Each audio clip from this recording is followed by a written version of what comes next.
don't do a proper introduction until it seems appropriate. So I'm trying to think where to start with what I've been up to. I was just reading Warmachine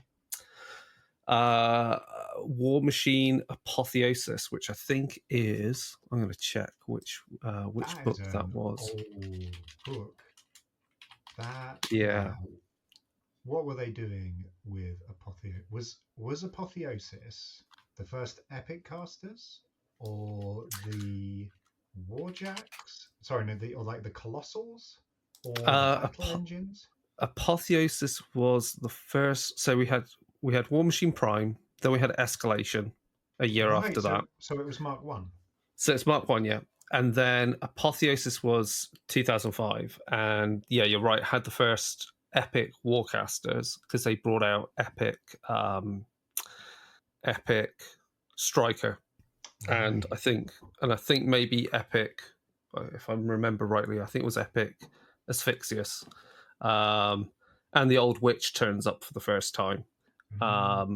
So, and it's got a campaign system in there, which I've just started rewriting out because it's a map-based campaign, which you just need to adjust the points values on, and it's perfectly fine for MK4. That's cool. So it's map-based, and it supports what you can do in Warmachine, where you can play larger games with 2 Warcasters in your army. So what you can do is... No, go on. Yeah. So yeah, basically in Apotheosis in the campaign, you start the campaign with 3 detachments, which are 70, which adjusting points is basically 75 points. It was 750 in old money, let's call it like that. So it's 75 points. Each detachment has its own Warcaster or Warlock, so you can't obviously have duplicates. And any character unit, so solo or unit, can only occur once in the entire army. So you can't just have, say, the Black 13th in all 3 of your detachments. They can only be in one of them. And then as you play a combat round, a campaign round, you players you go around in an initiative, in a kind of initiative order to declare attacks against other players. So each player ends up fighting one game against one other player.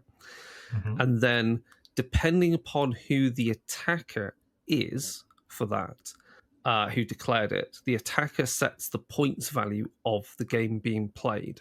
And I'm making it so it can be played. If you want, you can just play a 30-point kind of recon game because, sometimes time is short.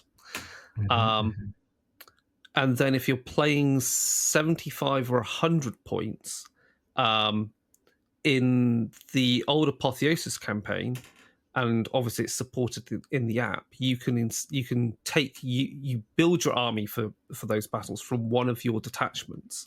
So at the larger point sizes of 75 and 100, you can build it from 2 you can draw units from 2 detachments, which means you can then draw 2 warlocks or warcasters. And of course in the app you can play duo, so you can play duo whatever it's called, Grand Melee or Duo Battle or whatever the heck it is called in the app.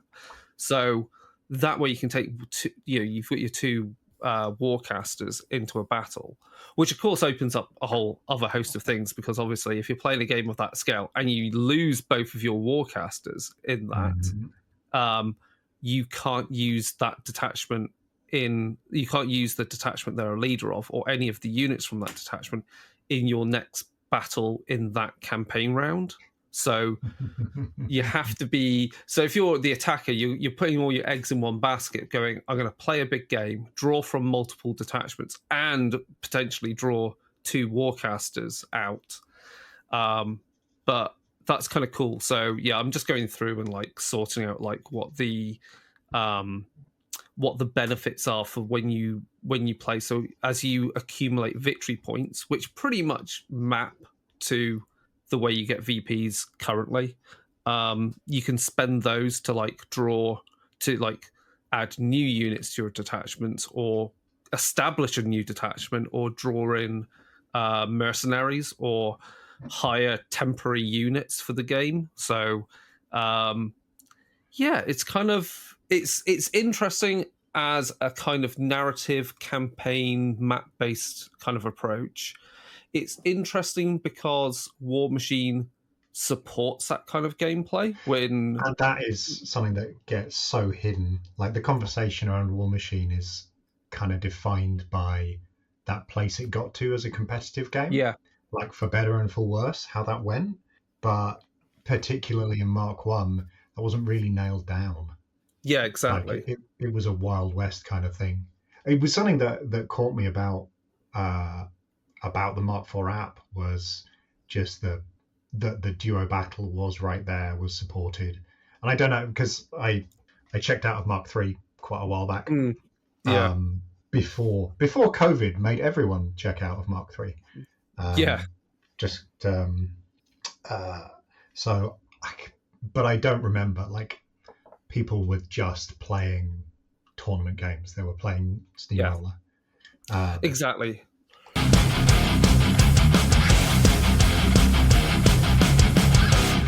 It's a curious thing because I think when you look at the way, and especially because we've now got the PDF, at least got the PDF version nice. of the rules, which is really good. Yes, yes. And the amount of terrain options there are, and the fact that you look at like the tables they had at Nova just recently, and they would set them up with such a variety of terrain, is that even tournament play looks quite like I'm not a tournament player, but even tournament play looks interesting.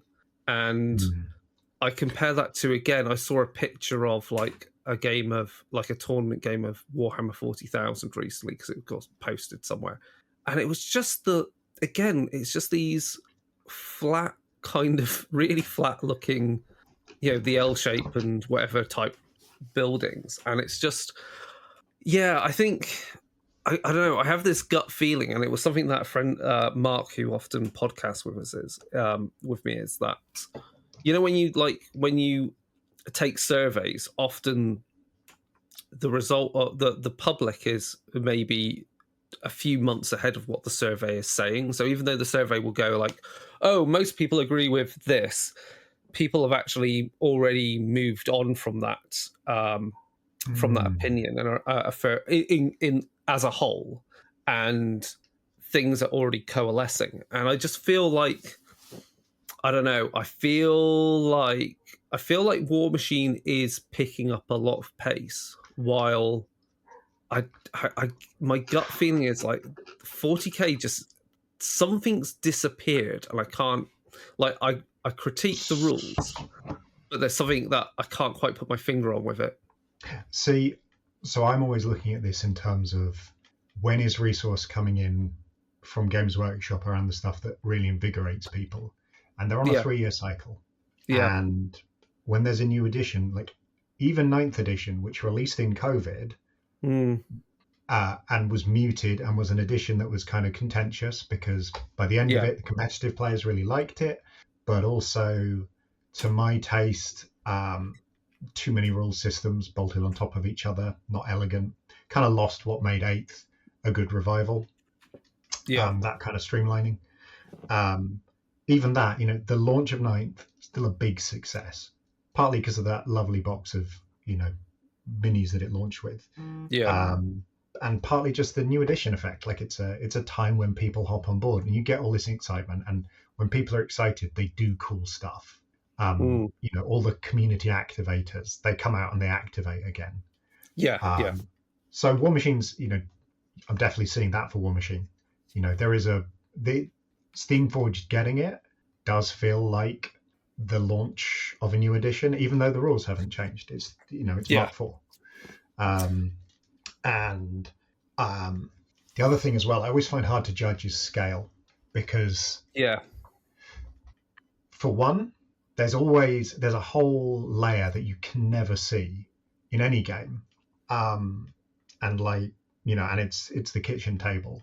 It's just not visible. You can see people, you can see how much activity there is on social media, but tournaments, they're really big and visible. They're really obvious. But the kitchen table's kind of invisible. And exactly. And we can talk about like historically Warmachine. I think I don't know. I don't know if the kitchen table got eroded in Warmachine, but certainly the middle ground between the kitchen table and the competitive was missing. Yeah. And but I do take your point about that kind of that slowdown and that fatigue around 40k, and yeah, it's interesting because I think 10th is a good rule set. As far as 40k rule sets go, but that's not damning with faint. That's not me damning with faint praise, by the way. I really like Heresy, and that's based off 7th, and frigging 7th is. But 7th is basically just 3rd edition, with so refined again. Yeah, it's crazy. I love this. I love the genealogy of this because you have 3rd edition, which is a new game using some of the fundamentals of the previous one. It's using the stat line, but the I guess it's using the full turn, full I go you go. But it's intentionally super stripped back to make it feasible to play armies. And this isn't quite what people want, because it does legitimately strip out a load of the flavor from 40k, which was in all the bullshit. So they put some more stuff back in 4th, and they put some more stuff back in 5th, and then they come out with some new types of models. Is it 5th or 6th when we start getting airplanes? Yeah, right. At some point there's airplanes suddenly because they're making new models and people want to use these toys in 40k. It doesn't really make sense. If you were designing a game from scratch at 28 mil, you'd maybe have dropships. But and you get this increasingly convoluted system, but and yet somehow, I'm just rambling about why I like Heresy. No, I think because I can't work out why, because I like Heresy, even though it's basically 7th. I think there's because I've said this numerous times on multiple, and I'm beginning to I think I've coalesced on it, and this comes from obviously from PeachCon, which was a couple of weeks ago now, and explaining. Peachy had a con. PeachCon, second time he's run it. It's totally free if you're a backer to Peachy Tips. That's lovely. So it was held at a different school this time in Derby. Bigger space, had a number of retailers there as well. So it's doubled in size. It's likely going to double in size again, and it'll take up the entire sports hall next year. And I ran I don't know, maybe about in total demoed 8 people to Warmachine through the day, and talked about the RPGs and Wrath and Glory and stuff. What was the reaction like? What was the reaction like from people who were demoing? So I think people liked. So yeah, I mean this is me also formulating my ideas of why I dislike 10th edition 40k and why I think and why 3rd edition got certain things right and retained certain things which 2nd ed had, but obviously was convoluted because 2nd ed 40k combat system hand to hand. Trash fire, but if you know it, you know it. An acceptable system. It was great in Necromunda, but it was crap. Or Inquisimunda. Honestly, I think you don't need the granularity, but for something that's getting even closer to an RPG. But I'm getting you off track. Yeah. Sorry. So people liked the fact that you could do they could see how you could synchronize up, and you would, even though it's my turn then your turn rather than alternating activation, they liked how you could basically layer up effects and actions to then trigger some big freaking alpha strike that you do with your warjack or your caster. And that always feels monumental, especially if that then triggers a caster kill and you win, or turns the table because you solidly lock down an objective which they have no hope in taking back in their turn and therefore winning on VPs. So caster kill, cool. The sequencing of buffs, cool. The What else was in there? The way the victory point system works, that you have to win in your opponent's turn on VPs, because you can't just take; you have to hold. So that's good. And then the other things that were kind of liked was like how I think the core mechanic of Warmachine, which has just not changed since first edition, which is the 2d6 system.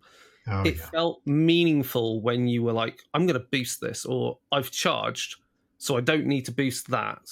Or when you see it with certain weapons where you go like, well, if I do this spell, then that affects a large amount of models. I don't have to boost that individual attack on the Warjack.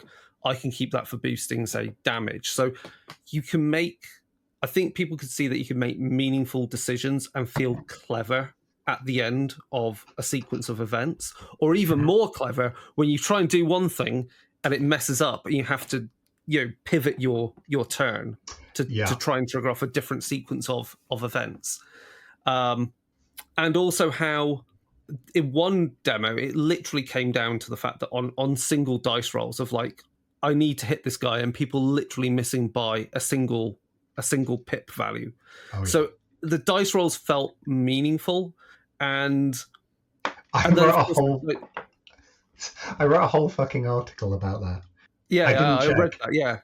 Oh, cheers. Yeah, I did read it. So, and then the other thing is also like the movement in the game is how much stuff can move and be positioned, and you can push things off or push things off objectives, pull them towards you. Warjacks and Warbeasts feel like you can literally be pounding them and they're still fighting pretty effectively almost up until the end when they take their last hitboxes. I feel go on. Even longer if they're a Warbeast. Like if they've got one left. Yeah. That's it. Like it's pretty hard. And so when you do your heals or your repairs or so forth, you're really keeping these powerhouses in the game. And the fact that attacks like, slams and headbutts and so forth also feel kind of fun. Like you may not often use them in the game, but the fact they're there, they can make a difference. And I feel like, and I've said this to Mike, who also, podcasts with me, and he's playing a lot of Old World right now. Mike Chomik? No. Not Mr. John. Mike Andrick, on our podcast. So, who has been podcasting with me for like ages. So, he's been playing a lot of Old World, and I've read Old World. I just don't have it in me to paint an army. That's basically the only thing preventing me playing Old World. I've been there, done that, and it doesn't excite me now.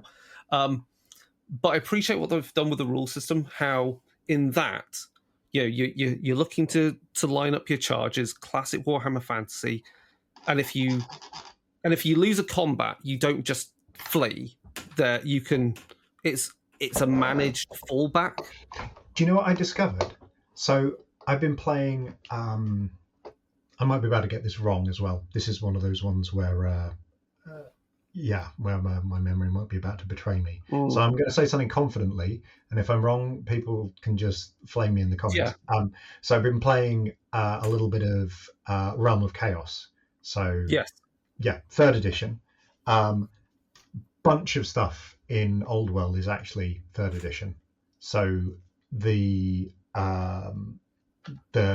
pushback in combat rather than it being the all out route.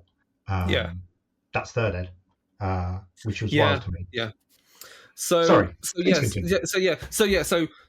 Warhammer Fantasy Battle Warhammer the Old World. You don't just break and flee in one go. There's a degree of how much you lose battle by, and it makes it a difficult decision for your opponent then if they want to pursue, because obviously it's going to open you up to flank attacks, etc. So there's meaning in there in that push and pull. You always had that in Warmaster. Warmaster had meaningful choices in whether you pursued or not, and I'm obviously I've literally not played a game of 40k 10th because I read through it. Then by the time I was like thinking, I might get Tyrannus painted up. They changed the rules. within like about a month or two of that edition being out, and I was like, I can't be bothered learning it now. That was more like, that was them realizing that they had let some real fucking bloopers. Yeah, I should check. Do we swear on this? Yeah, we can swear on this. Don't worry. We can swear on this. Okay, I swear like a sailor. It's a problem as a father, but unfortunately, I'm not on the Parent-Teacher Association or anything. But yeah, they let through it. It was like it was Mortal Wounds or something like that. It was really messed up. That was it. Yeah, Mortal Wounds and Knights, or like Titanic creatures. And they just not a mixture of not figuring out quite exactly how certain stuff would work.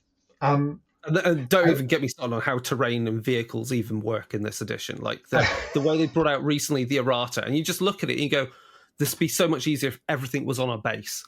But the thing I've realised is that obviously Second Ed 40k was an extension of fantasy in whatever way, however you cut it, it was an extension of fantasy. So units fled. If they got shot, they could flee.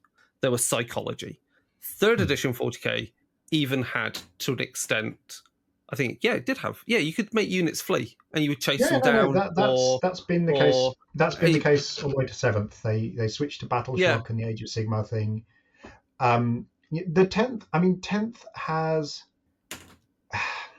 and that's why I say with 10th, you just kind of units from what I see just go. They pop out from behind terrain, they move forward, they do some shooting, and they'll sit on it or whatever, and they'll sit on objective, and that's pretty much what you're going to do. They're not going to move that much more.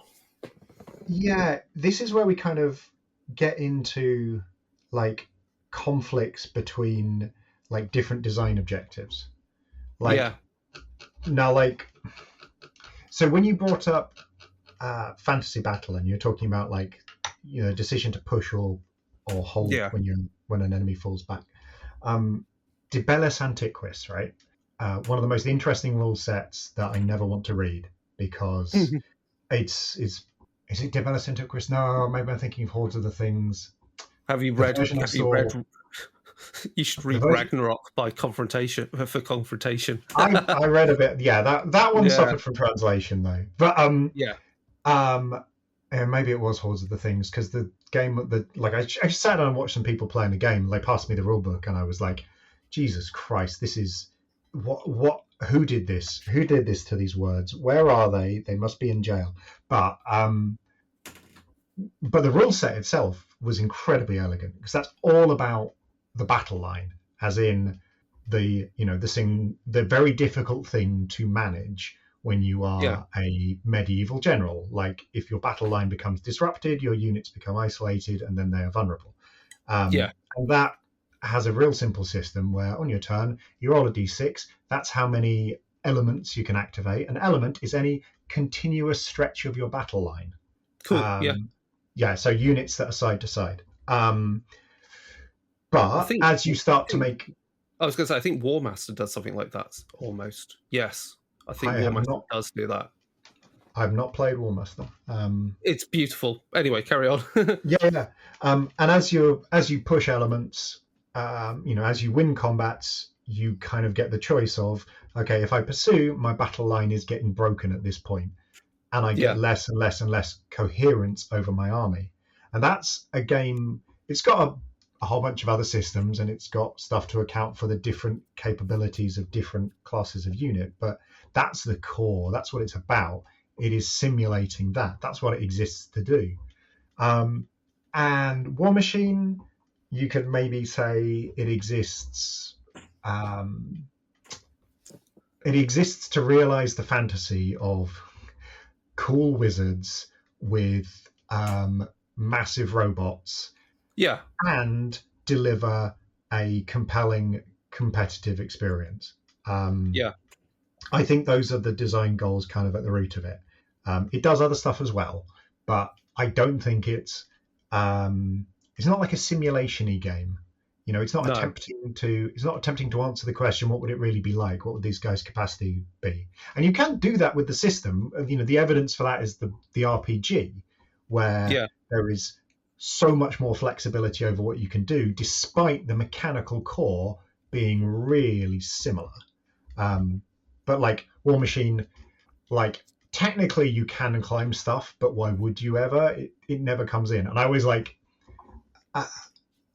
when I'm evaluating a game, one of the first things I think about is like, okay, how much focus have the designers put on letting you push people off buildings? Yeah, Warmachine has rules for that, but how often does it turn up? Yeah. Yeah. It's like technically yes. Whereas you look at Frostgrave or Necromunda or Mordheim, and it's all there. Yeah. Yeah, it's this weird thing that the more like an RPG your game gets, the more likely you are to have really good rules for falling off buildings, or pushing people off buildings, or knockback weapons.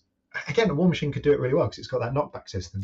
I guess the other thing is, I think traditionally with I was going to say with those rules with like, I think the rules that Warmachine has, I've always been there for that type of gameplay. I think again the thing that's limited it is just the imagination of players to go, hold on a minute, we can just go wild with terrain. Like we could have cliff faces that we're battling over, and why couldn't we be fighting where a warjack could get pushed off that, or or anything similar like that. And I think that's just because obviously the way we've had a long period of 2D terrain, and now we don't need to do that because we can pre-measure. But yeah, anyway, you're trying to say like the design for a game is designed around, there's design goals and philosophies, and there's also like the ludo narrative kind of dissonance and harmonies that you're trying to get, whether rules there simulate or replicate the feel of what you're going to get. And I'm not too sure what 40k is trying to achieve, essentially. Yeah, I think that's fair. Like, you look at the original, you look at Rogue Trader, it's an RPG warband game. Yeah. Kind of.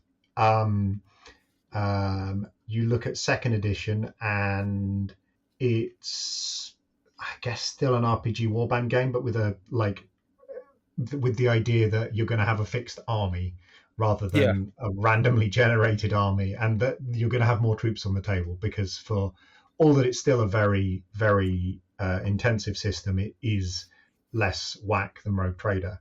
Third, you can answer it really clearly. That is a platoon level war game with a focus on playability and not designed for competitive play, but also so simple, particularly in the rulebook version, that you can turn anything into a competition, and if it's relatively fair, then you can make it into a good competition. And I think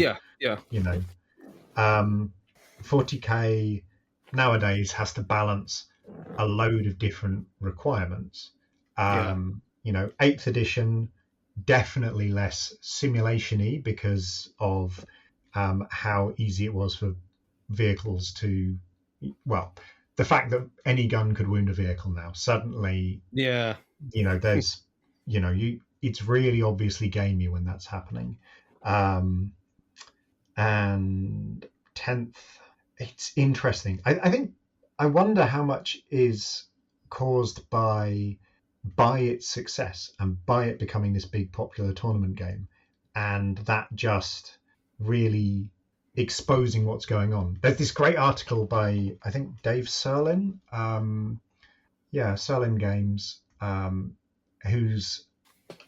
he's a fighting game developer / consultant, and he's done some board games which are like basically taking the mechanics and logic of fighting games but making them turn-based, and it's called like Don't Be a Scrub or something like that. And like in fighting games, you get some people saying like, all you did for the whole fight was you crouch kicked. That's how you won. That was cheap. It's like, no, that's the game. That's the actual game. Or rather, that's the actual game when played with the goal of winning the game. Yeah. What the game is when it is subjected to competitive players can be really different from what anyone thought it was. And you see this in a limited way when people immediately discover the broken combos that the designers were like, why would you do that? That makes no sense. It's like, well, it's legal, and some people play to win. Therefore, Yeah. you know, and like I used to be a Warmachine player, well, still a Warmachine player, tournament Warmachine player, a really, really bad one. And I know I was bad. Like, if I wanted to improve how well I played, I would have started by changing my friggin' army. I was trying to play Trollbloods in Mark II, which you could win with. You definitely could win with, but you had to be a better player than me to win reliably with them, particularly in a frigging shark tank of a club. I would have made more progress and done better by switching to, I don't know, Signar, Haley 2, Kane 2, because by and large, you know, you look at how that game was won, and it was on really hard objective lockout or really effective assassination and really long threat ranges. And you know, I was a scrub because I was not attempting to play that game. And that's like there is, I think this is just sort of a, you know, massive, like, I realized another reason I'm probably not too temperamentally well suited, because I've got the ADHD, it turns out, and bad working memory, which is there's just not simpatico with like, you know, a full day of tournament gaming. But yeah, I also don't have that killer instinct. But you know, I completely understand why it is so much fun, and the mastery element, and you know, I still get the edges of it. You know that feeling in a game of Warmachine when you're the turn to, oh fuck, the turn to the noises you start making when you're trying to figure out exactly what you should be doing, and you know, makes perfect sense why people you know, why tournament play is so popular, but inevitably it scrapes the game back and exposes all of the things which get hidden the rest of the time when you're just playing at a less intensive style. Actually, I was just thinking, like, does that? But how? I think one of the things also I've been thinking about, and I think I've come to the conclusion, is I think Warmachine feels, even non-competitive, it feels fun to play with a competitive edge to it because of, I don't know, I think there's, because you can do, it feels like things can turn quite happily on a dice roll. If you line things up in the right way, you can turn what looks like a losing kind of situation into a win because of just pushing your luck a bit, which then, you know, because of the way Warmachine plays, you open up you know, charge corridors or lines of sight, or you nail down an objective, and you just need to. Whereas, like, I don't know, 40k just feels like, from what I've seen of it also played, this is like stuff goes, am I going to move out from terrain? Can I annihilate that unit in one go with shooting?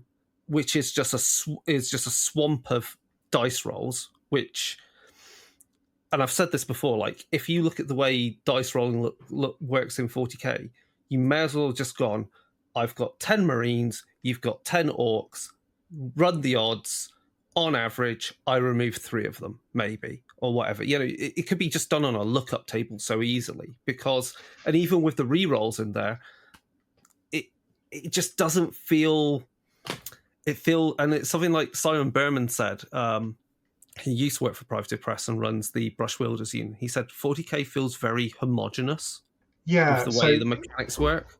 So one of the things with 40k is like, I always have to caveat these conversations. I love Warcry and I love Necromunda. I just freaking hate 40. Like, there are other expressions of the Warhammer games that I love, but that's because mechanically I find perfectly or even imperfectly, in the case of Necromunda, achieve what they're out to do, whereas 40k just doesn't engage me. I'm trying to work out and piece together why. So I think like maybe for you, like 40k is a low carb, or no, not a low carb meal. It's an empty carb meal. So well, like Yeah. one of the things in like Warmachine is it's got loads and loads of scope for asymmetry because it has multiple dimensions. And what I mean by this is like the bare minimum for something to be a war game, you've got to have geography or like topography. You've got to have a physical space, which in some way you interact with, but that could just be a flat plane. Like you don't even need terrain.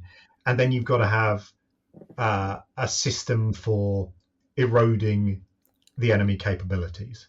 And that could even just be with like in Go, frigging, where it's like, okay, when I create certain lines that negates your pieces, right? You don't even have any damage stats, but your most war games, you've got movement and you've got damage and damage resistance. Maybe you've got an extra dimension of damage, like morale. Which is different from the number of actual troops. Maybe you've got, I don't know, supply. If you're doing like a really massive scale war game where you're like, okay, we're going to do the whole of the Eastern Front or something. Warmachine goes full rock, paper, scissors, Spock on the way that you can inflict damage. Necromunda goes rock, paper, scissors, Spock, because you've got flesh wounds and wounds, right? And you've got flesh wounds, you've got your toughness could be reduced to 0. And then you've got like gas, some weapon. You've got webbers and everything else that can literally take you out without even doing any wound. Or like a favorite of mine when I was running Chaos Helots, as many flame weapons as possible, because I'm unlikely to kill anyone. But if I can make you panic and never take an action, then I will survive your superior troops. So you've got these different ways of expressing yourself, and each of these has its own strengths and weaknesses. And 40k has fewer dimensions. Like you've got your toughness value, which is a lot more meaningful in 10th than it was in 9th or 8th. You've got your armor save, which there is a real difference between a unit that has I don't know, high toughness and low save, or low. They are different. You've got the number of wounds, which is just sort of a timer. You've got damage reducing abilities, but that kind of cues you into like a reason why this is not so interesting, because like a damage reducing ability, it's just one factor in an equation, but there's only one possible equation. You can turn something's ability to hold an objective off if you can battle shock it, which is relevant for point scoring, but only if that is a viable strategy compared to removing the thing. And 40k has always been a game about rolling a bunch of dice and making things die. And so whatever force you're playing, you are going to be gradually eroding the capability of your opponent to fight, which is definitely sufficient. And the specific way, which phase you do that in is definitely going to vary. What tricks you have for establishing your position on objectives, or removing your opponent from objectives, or protecting your pieces, those are going to be different from army to army. But there is basically just this one matrix that you're expressing yourself through. Well, no. There's positioning, and then there's that one damage system that everything gets funneled through. And again, that's not necessarily a problem. Warcry, is but also Warcry takes an hour to play. Warcry is, or less. Like Warcry is bumper cars with axes. But Warcry is interesting because, and I think it's actually where Warcry is more similar to Warmachine, is that Warcry has, you can go, well, to win this, I need to prevent you from moving your model to take an objective, to take the treasure item to be able to run away, or just prevent that model walking over and killing that one because of the way the engagement system works. You because then your opponent has to actively go, well, do I waste an attack killing this, this grunt here and then walking away, or do I walk at a slower rate to then hopefully be in range, which you're not, to then have to walk again to engage that enemy model? So I feel Warcry's, even though it's quite I feel is a simpler system than 40k, I feel has baked in more meaningful choices of just, I walk forward, sit on this objective, and hope it survives till next turn, so that it can still sit there as I roll dice, rather than say. I think I wonder how much of it is the lack of alternating activation, or rather, like, the fact that in 40k the execution of a plan is very contingent on the earlier step succeeding, which doesn't always occur. Particularly, like, in terms of like creating a plan that's based on sequences, you've got, obviously there's the movement, but you have full control over that. Then there's shooting, which you don't have control over the outcome of, and then that may unlock stuff for you to do in the charge phase that you couldn't do before. But otherwise, at the start of your turn, you can broadly see all the opportunities that you have, and then you're just going to find out whether or not you achieve them. And sometimes as well, you're going to discover by the end of the shooting phase that your whatever you'd hoped to achieve in the isn't going to work phase, is now impossible. You may be able to pivot, but it's, why would you ever take anything less than the best option to begin with? And again, could it just be the time for resolution? As in, if the whole process was quicker, would it matter? Like, I think a big issue in 40k is the fact that every gun modeled on a model has an independent stat block, and when it's a storm bolter, it's like, okay, yes, this does incrementally increase its damage output, but in that wash of roll to hit, roll to wound, roll to save, roll with re-rolls and invulnerable saves, that incremental extra die, it's such a fraction of a percentage of whether you remove a model at the end that you're shooting of a unit that you're shooting at. What you're basically leaning into there is the difference between, it's kind of like why, for all of the people that disliked it, Epic 40k was a very elegant system. And the fun fact about Epic 40,000 is, obviously, as a system, it then got it spun off Battlefleet Gothic, which is why that system is what it is, and it makes sense. But also, I find hilarious is that Warhammer 40,000 had, what was it, the Armageddon system, which was which is just, I think, which is 8th edition, I think, and that's basically this Epic 40,000, but you've got movement trays for your models. Which I thought, when I found that out, I was like, what? It's just like, for all the people berating Epic 40,000 wasn't Epic Space Marine, and then they do that. I think you're right. And that's why I think the flavors disappeared, because back in the day, the difference between making a choice between a Marine having a bolt, you say you're a Space Marine captain having a bolt gun, or you went, screw it, I'll spend the extra points for a Storm bolter. It's a meaningful decision, because you see that in Necromunda, where you go, I've bought my gang leader a Storm bolt. Well, you can't get Storm bolters, but you know what I mean, grenade launcher or whatever, And suddenly you're just like, okay, the damage output from this model, from this unit, has risen in an in a clearly defined way. Whereas, as you say, in a unit, it just doesn't. But here's the thing: like, if that damage resolution was quicker, like I keep seeing stuff which is like on a big macro level. This is really great flavor. Like the fact that the new Solanesh army, they get a bunch of cool buffs, but the buffs only work if your dudes are being special princesses.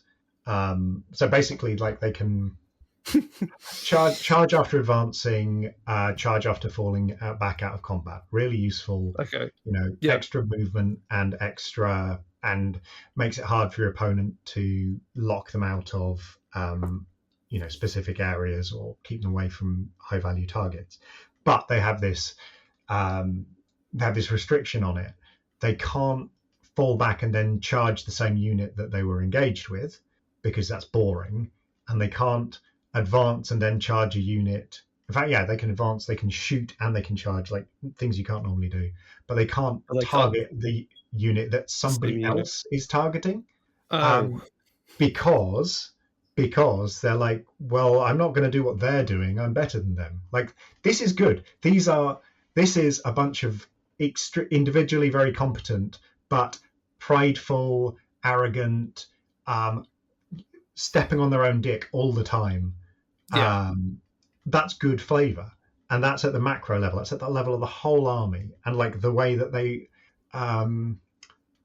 restricted the army list, I don't think fits the flavor of that army especially, but it does preserve a unique mechanical identity for them, which is a fast and fragile melee focused army that is very distinct from the other chaos, fairly distinct from the other chaos armies.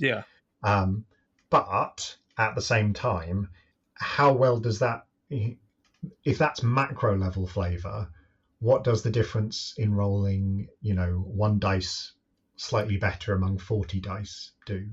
How if the moment to moment experience is so long, so time consuming, and it's a challenging one, because there is always going to be that tension in 40k, because like people like to customize their own models. I think that is a barrier to people moving over to Warmachine, that you can't customize an army leader.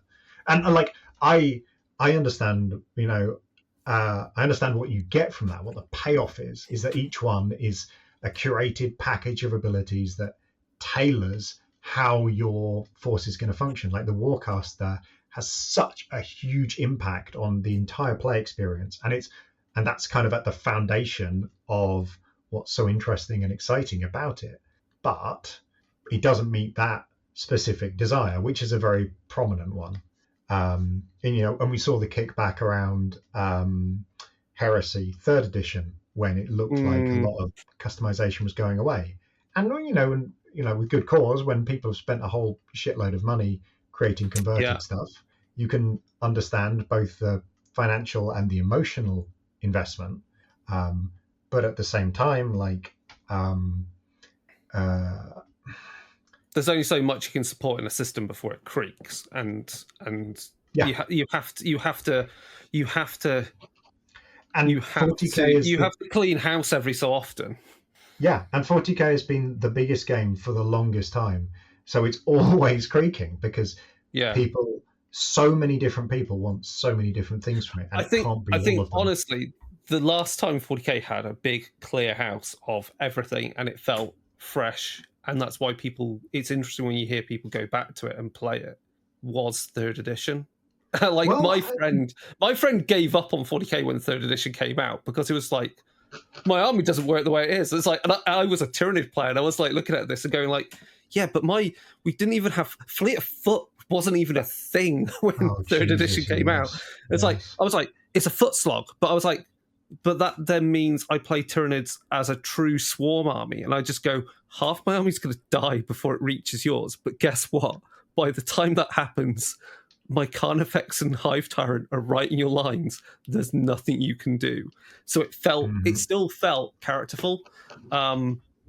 It's a tough one. I think, I don't know, I have I mean, one other thing as well, like like um like I'm always going to sound like real skeptical about like the, um like I read GW's financial report whenever it comes out, Yeah, yeah, because maybe there's news in there, and man, they just keep winning.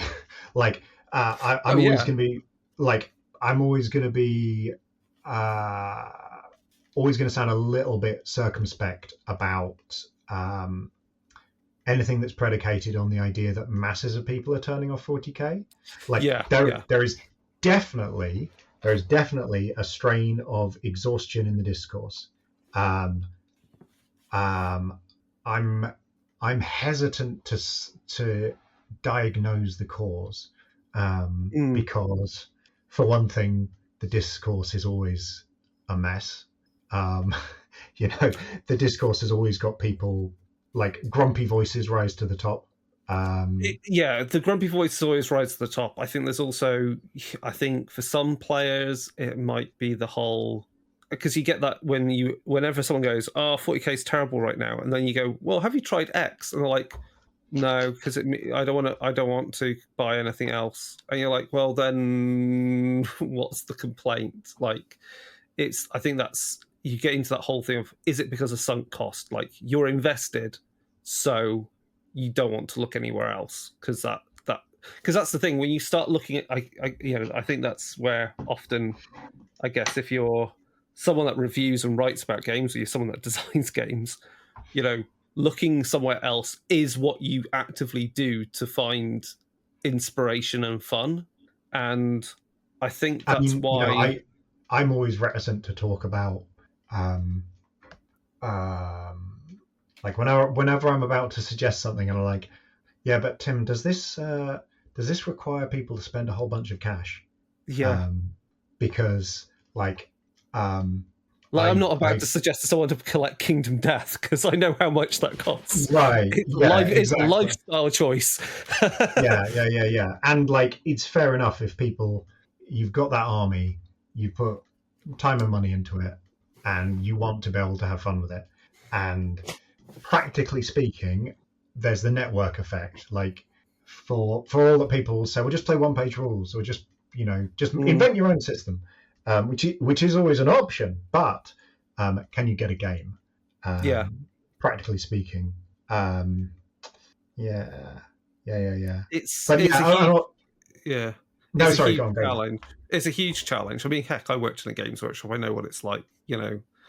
Even getting people to pick up the new release of like whatever, and they just go, "I just play 40k." They're just like, "That's all I want to do." Um, Yeah. it's, but yeah, I think, I don't know. I always feel like, I feel it, I'm, because you watch influencers and you watch videos, and I feel like there's a vibe. There's a something. There's a vibe out there, and obviously it's not going to be. It's never going to be big enough to like be like everyone leaves in droves. But I don't know. It's like, because Hellstorm Mikey did a video like this week where he toted up what his 2,000 point army would cost with the new price rises, or at least Mm. before the new price rises take effect. And it was something like, if you bought it all new and the rule books that you needed for it, his 2,000 point army came to like 700 quid. And I was like, wow. And again, that's been my selling point of Warmachine. It's like, you can dabble and play a very fun game dabbling. You just go, I'll buy that Kador command cadre and play 30 points. Yeah, And if that you is one of don't the. like it, you can always buy a different one. And that 30-point command cadre is still there, still viable for 30-point games, because you might have a friend that, or someone that wants to play, and then either they discover they like using that one and you can sell it on to them, brilliant, or they want to collect a different one, but at least they've learned how to play, and you've got something you can crack out every so often to play quick 30-point games. It's And it is definitely something where, because the USP of War mm, Machine is that central system with the Warjack and the Warcaster, and the yeah, it relationship just between them. scales. Yeah. It scales real well. I will say, like, 30-point Warmachine is the most extreme version of the sort of Warmachine knife fight. Like Oh yeah. all the Yeah. Yeah. Yeah. all the tendencies of it are exaggerated because your Warcaster is such a large proportion of your force, and you've got so limited forces with which to contest objectives that everything gets exaggerated. But that's a good thing, because if you're starting out, you learn about very quickly the importance of what your leader in the game does, which is the core of the game, no matter what scale of the game you're playing, which is why it's fun. I've just been reviewing a board game called Sengoku Jidai, or General Orders Sengoku Jidai, sequel to a World War II theme game. This might not surprise anyone who's played the original, but I hadn't. And it's a real stripped back, simple war game with some worker placement mechanics in it, interestingly. But relevant thing. The map's got two sides, the river board and the fortress board, different maps. And the fortress map is larger, and it's what you go to. It's not where you're supposed to start. You're supposed to start with river. The river board has a round one win right there in the center. You can, not turn one, but round one, first round of the game. You can, both players have the option to move an army into a port on a central island. Mm-hmm. Then on their next activation, spawn boats into the sea opposite that port, and from there bombard the enemy HQ. Sure. If round and on average dice, if your opponent has not taken the steps to prevent it, on average dice you will get a win before you've completed one round of the game. And I was looking at this, in fact, the friend I was testing it against sort of rudely introduced me to this because I did not see it. And I was like, I've just been folded in half. Okay, let's re-rack. We played it again. And the question for me was, is this bad design, or is there counterplay to this? There is loads of counterplay to this. There are multiple ways both to prevent that strategy from working and to punish it. And I'm like, this is not bad design. This is a lesson. This is a very, very brutal lesson, but it's there so that basically, if you're the aggro, well, if you're like me, if you're a dirtly player who sort of wants to do generic value stuff, that is your first instinct, you'll get your head kicked in enough times that you will learn how to prevent it and how to respond to it. And if you're the aggro player, you will learn how your plan is going to break, what your opponent is going to do to shut you down. Then you go to the fortress map. It's bigger, and this means that assassination much harder to construct, and supply lines way longer, easier to cut, more vulnerable. Basically, at that point, if you've done the first side, the lessons, it's beautiful, a thing of beauty, incredibly elegant. I did a review. I likened the first side of the map to like a knife fight in an elevator. Like the blades, there's a blade an inch from your throat at all times. The second one is more like a sword duel. There's space, still lethal, but and like Warmachine, I think there's places where it breaks. Like I think you're going to have certain matchups, and this is just a factor of Warmachine. Like that, I was saying all that stuff about how 40k's only got this one angle for expression. Warmachine has so many different angles for expression. Like, do you make it like, I don't know, you can increase your own speed, decrease the opponent's speed, reposition your pieces or their pieces. You can make you can punish pieces for moving. You can create zones which are difficult to move in. You can create effects which allow movement but block charging, unless, of course, the opponent has the ability to negate that, because let's say you put a cloud out, but they've got you have to look at the Signa Arcade or two-player set they have. But that again, because that was a really interesting example of, look at all you learn to play it, and when I've demoed people with it, I always went, right, don't worry, there's a lot of abilities here, and it may look like playing as Kador, or Signar on first turn. It may look like I'm going to fuck you over, but guess what? You've now learned all the same rules that you have. Everything you can do, you have something similar to, or you'll do something else.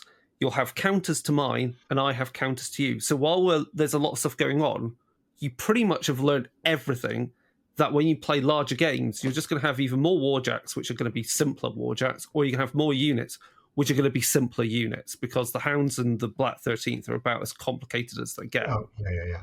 This is a criticism I have of that set specifically, in fact, of both of the plastic starter sets. Like, I think they are great forces for the game. They're really interesting. They're not starter forces. They're not. No, they're too complicated, and I think the pairings are bad. I think having one force which is not all about, but does so much stuff with cloud effects, and another force which has so much eyeless sight. They are fairly balanced, but you need to access. But that is not going to be apparent to a new player. It is not going to be apparent the ways in which you can counterplay. I think they'll work out what a good starter is once. Yeah, I've got high hopes for the next one. They've got a rule book. They'll work out a starter. I've got high hopes for Dusk Against, because like some of it, like I feel as though I won't make inferences about how stuff was designed, but I look at the new one and it's like, okay, the Nis, who are fast, fragile, and have frost-based. I assume we're going to get frost-based debuffs, right? Whereas, and they're up against the Orgoth Gravebound, who are slow, hit hard, have weird magic. Yeah. Okay, cool. Those are two. They have different. They're playing in very different territories. I think we're not going to. I think the true starter we'll see will be when they get round to doing. I feel will be when they start once they've got out.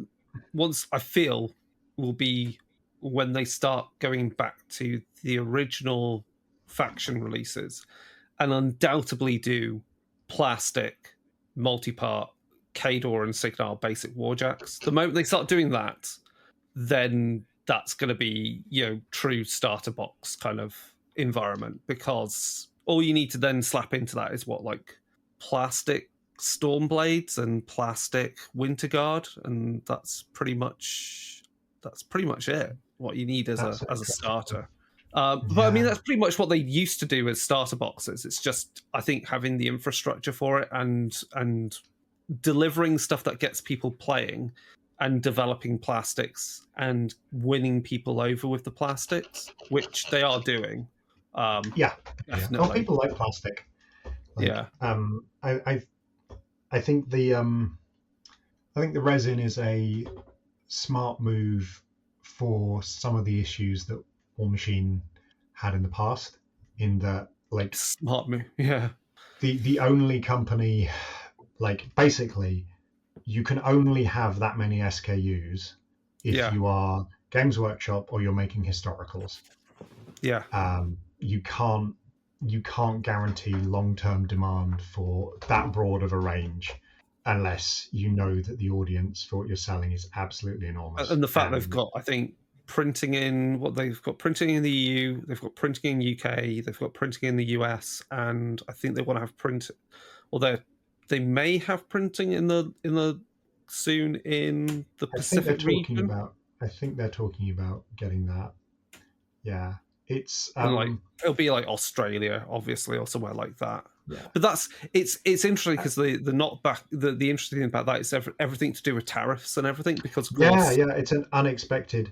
I'm impressed though. I have for a long time wondered why companies with fundamentally digital products have not localized them. Like even as far back as frigging CNC Laserworks. Do you remember? I think they're still going, but laser cut MDF terrain. Which GW's now done. Yeah. Oh yeah. Finally, but it always puzzled me why people didn't set up local, production partners. And the reason is that that's hard and expensive, and you don't have direct oversight, and managing that is tricky, and you've got to have the legal expertise. Like, there's reasons for it. But I am kind of surprised it took until Privateer before we started seeing someone who had regionalized production in all the places where they sell their minis. And it's definitely, I think the resins have definitely improved as well. They're less rigid, as in they're less brittle. They've got a bit more flex, a bit more bendy on some of the models. I think a really significant thing for them, and I think they'll probably still be working on this for a while, is working out how to break the models down. Because as an example, I thought this was quite well done. The old Umbre, the Witch's Chosen. Yes. The Dawn's spearhead is not attached to the spear, and Zenith's sword arm is not stuck in the socket. And like, printing wise, those pieces could have been there. There would have been no trouble to print them like that. But shipping them would guaranteed death. They would snap. And unfortunately, like my first, I have received samples from Privateer, which is very nice. But the first problem I've had with any of them was the Bodan Lesnoy in that box. His little dagger was snapped. So I've sculpted a slightly less elegant dagger on him because I couldn't be bothered to wait for a replacement. And that's unfortunate because that's really critical for maintaining customer trust. Good customer service can do you a lot to get that back. And like, from everything we've seen, we're way ahead of I don't know what the current state of Night Miniatures is, but Night Miniatures, when they first moved to resin, they had real problems with just shipping people a box of shards. I think I can't remember because like I got there first. I wouldn't call them which resins would it have been? It would have been the material they used for when they did the first models for what was effectively. Was it technically second edition or was it technically third edition? So it's when they brought out the Batman and Joker sets that had 4 models in each blister. So they had the Joker and 3 gangers. They had Batman and 3 Arkham guards. They also did one with Catwoman, Harley Quinn, Poison Ivy, and a couple of her plants. They also did one that was a set with Two-Face and a bunch of gangers. So those sets were a plasticky resin thing that was also a coloured plasticky resin. So they were blue. Batman and his lot were blue. Joker and his lot were purple, etc. Interesting. And it was an interesting material because I had done back in the day, put together and painted for a friend the metal models, and I freaking hated the Night models metals. They were awful to work with because I just got sick of white metal. It's always interesting because there's also this, what is it? Is it CO cast? I don't even know what that material is. Is that a spin cast resin? It is a spin cast. It is a spin cast thermoplastic. Right. So the term resin doesn't really mean much. It's something that like starts liquid and goes hard. And I'm pretty sure CO cast is a resin in that it starts liquid and goes hard, but I don't think it's polyester or polyurethane, which are the 2 main ones used for model casting. And CO cast process involves high temperature, but not crazy high temperature, injection into silicon molds. So the similar molds that you'd use to make metals in. Yeah. So it's hitting a sort of, the thing about this is that like they have a pressing system, and because the temperature is pretty low, you can demold really quickly and then run the mold again pretty fast, and you can keep the same mold on for quite a while without it heating up too much. So and the cost of a single silicon mold is like 50 fundamental. to 100. Yeah. So like an orders of magnitude. magnitude. Yeah. So, but in terms of what it is, it's like a slightly flexible, and it's not polystyrene.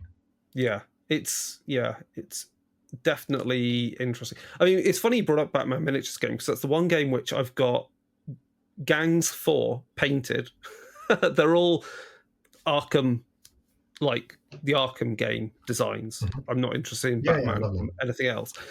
And I've got the yellow 3rd edition starter box with stuff in there that I haven't yet painted, and I've still yet to play it because 1st and 2nd edition Batman Miniatures game, the rules sucked. The rules were terrible. You had to manage so many counters for what actions models could do in the game, and now on paper it's a much better game. The combat system is kind of similar, where they've gone with Kill Team, where in Kill Team you choose whether a dice roll is an attack or a defense, and your opponent, you're selecting that.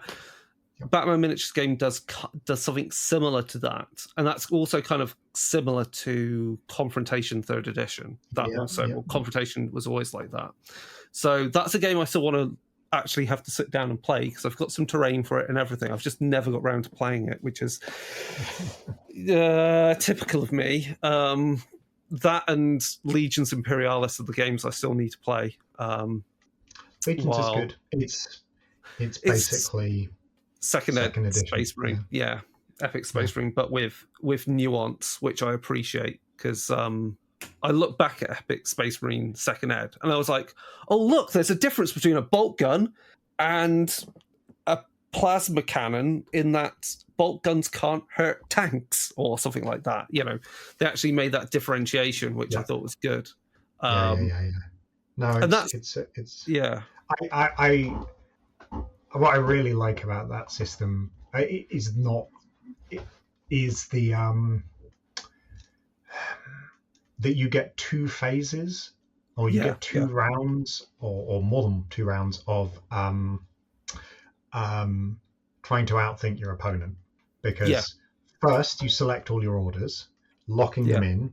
You're doing that on the basis of what your opponent's going to do, and then once they're flipped, each round or each phase, each set of resolving orders, you've got to choose the order of activation. Which again that's real nice.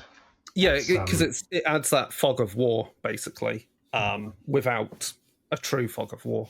I think that's why also it's why Adeptus Titanicus is also equally as fun. And that is a good game.